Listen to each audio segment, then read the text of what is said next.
ఎంజీఆర్ గారితో మీకు కొన్ని అనుభవాలు ఉన్నాయని చెప్పేసి విన్నాం. చిన్నప్ప దేవరాని ఆయన ఫైట్ మాస్టర్, ఫైట్ గ్రూపులు. ఎంజీఆర్ గారు ఒక ఫైటింగ్ బాయ్.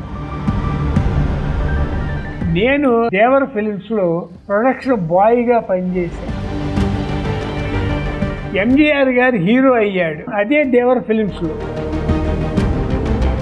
ఆయనకి నేను టీ కప్ గ్లాసు టీ పోసి ఇచ్చి అందించేవాడిని. కావాలని చీఫ్ మినిస్టర్గా ఉండి నా గెస్ట్ హౌస్కి వచ్చారు ఎంజీఆర్ గారు.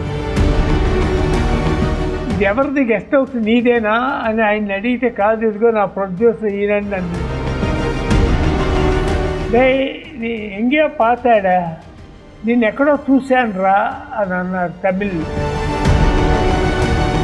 దేవర ఫిల్మ్స్లో ప్రొడక్షన్ బాయ్గా చేసిన వాడివి ఇంత పెద్ద హీరోతో సినిమా తీసేంత పెద్ద ప్రొడ్యూసర్ అయ్యావంటరా నువ్వు అని రా అన్నట్టు. అయితే ఎంజీఆర్ గారితో మీకు కొన్ని అనుభవాలు ఉన్నాయని చెప్పేసి విన్నాం. ఎంజీఆర్ గారితో నాకు బాగా చనువు ఉండేదండి. ఓకే. నేను దేవర ఫిలిమ్స్ అని పేరున్నారు ఉంది సార్. అవును. ఆ రోజుల్లో విఠలాచారి గారు ఎట్లా 3 నెలలకు సినిమా తీసేవాడు. దేవర ఫిలిమ్స్ చిన్నప్ప దేవర అని ఆయన ఫైట్ మాస్టర్. ఆయన దగ్గర ఫైట్ గ్రూపులు. ఎంజీఆర్ గారు ఒక fighting boy. Being a Malayali of the MGR గారు, దేవర చిన్నప్ప దేవర గారు తమిళియన్, ఈయన ఒక ఫైట్ మాస్టర్ గ్రూప్ ఉండేది. ఎంజీఆర్ గారు హీరో కాకముందు ఆ ఫైట్ గ్రూప్లో ఉండేవారు. ఓకే.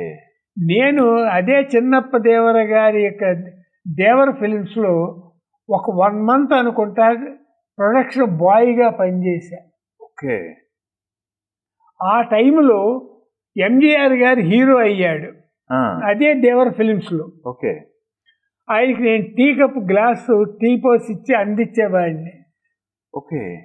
ఆ రోజుల్లో నేను ఆయనకి ఎవరైతే ఆయన దేవుడుగా అనుకునేవాడిని. తర్వాత ఎప్పుడో ఒక సందర్భంలో నా గెస్ట్ హౌస్లో మెడ్రాసులో అమితాబ్ గారు పెట్టి శ్రీలంక ప్రాబ్లం స్టార్ట్ అయింది. శ్రీలంక రెఫ్యూజీస్ ఉన్నారు చూడండి, అవును, తమిళ్. అదైతే ఆయన కావాలని చీఫ్ మినిస్టర్గా ఉండి నా గెస్ట్ హౌస్కి వచ్చారు ఎంజీఆర్ గారు అమితాబ్ గారిని చూస్తానికి. వచ్చి, అమిత్జీ శ్రీలంక ప్రాబ్లం ఉంది, ఇక్కడ సీషోర్లో నువ్వు మాకు ఇన్ఫర్మేషన్ లేకుండా, ఏదో చీఫ్ మినిస్టర్ నాకు తెలియకుండా నువ్వు ఇక్కడ ప్రొటెక్షన్ లేకుండా ఎలా ఉంటున్నావు అని అడిగారు.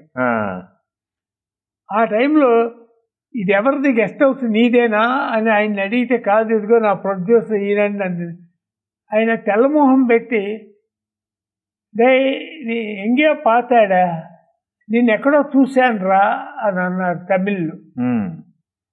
అవును సార్, దేవర ఫిల్మ్స్లో నేను టీ కప్ ఇచ్చిన ప్రొడక్షన్ బాయ్నండి అన్న.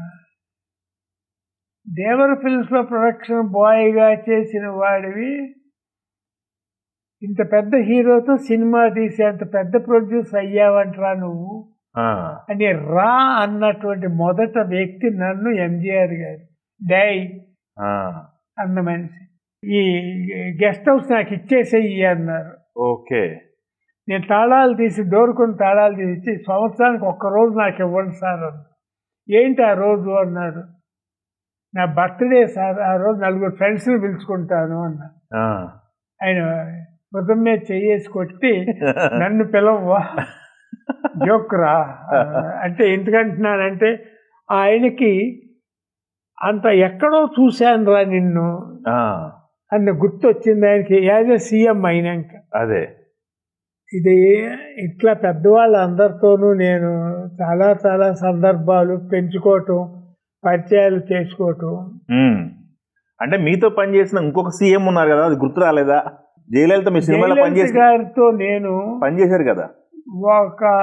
అంటే ఒక సినిమా తమిళ్లో జయశంకర్ అని జయలలిత గారితో లారీ డ్రైవర్ అని ఒక సినిమా చేశా. అసలు అంతకు ముందు ఒక సినిమాలో గ్రూప్ డ్యాన్స్లో సెంటర్ ఫిగర్గా అమ్మాయిని కాన్వెంట్లో చదువుతూ ఉన్నప్పుడు ఒక గ్రూప్ డ్యాన్స్లో జయలలిత గారితో ఒక సినిమా చేశారు. ఓకే. తర్వాత శోభన్ బాబు గారికి ఆమె గారికి ఉన్న క్లోజ్ రిలేషన్షిప్లో ఒక సందర్భంలో ఆమె ఇంటికి వెళ్ళటం జరిగింది. ఉమ్, బ్రేక్ఫాస్ట్ పిలిచారు ఒకసారి ఉమ్, శోభన్ బాబు గారు ఆమె, అట్లా కూడా కలవటం జరిగింది. ఓకే అంతే.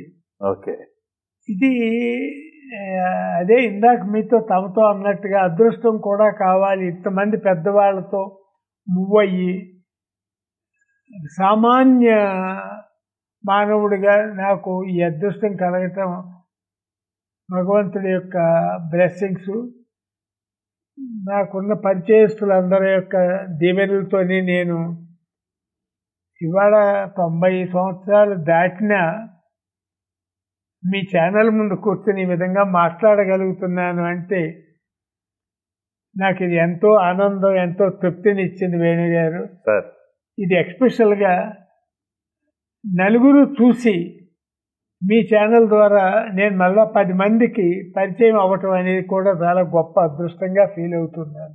ఎస్ చాలా చాలా థ్యాంక్స్. తెలుగు వన్